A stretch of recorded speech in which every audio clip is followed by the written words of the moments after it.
د افغانستان پخوانی ولسمشر محمد اشرف غني د اسلامي نړۍ له هیوادونو څخه غوښتي چې له طالبانو سره استدلال وکړي. دا چې څنګه ولې ملګرو که تاسې هم غواړئ چې پوه شئ د ویډیو تر پایه راسره پاتې شئ او د تازه او مهمو خبرونو لپاره در سره پښتو وایس نیوز چینل سبسکرایب کړئ. اشرف غني وایي نظام یوازې د خلکو د ارادې په اساس تل پاتې کیدی شي. د افغانستان پخوانی ولسمشر محمد اشرف غني وایي تاوتریخوالی او د عمل سختوالی په افغانستان کې ثبات نشي راوستلی او یوازې هغه نظام چې د خلکو د ارادې په اساس منځته راغلی وي تل پاتې کیدی شي.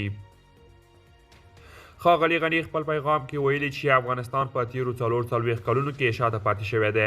د هغه په خبره د ژوند، دین، مال، ټولنې، منطق او دلیل څخه ساتنه د اسلام له نظره د امنیت 15 اصول دي او که چیرې امنیت او خوندیتوب د دغه اصولو په اساس رامنځته نشي د امنیت او خوندیتوب هر ډول ادعا به بې پایلې وي.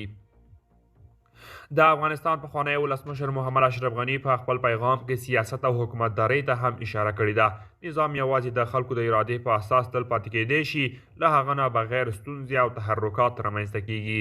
ښاغلي غني د افغانستان د خلکو ترمنځ پر ملي یووالي هم ټینګار کړی دی او ویلي دي چې یووالی باید په عمل کې رامنځته شي.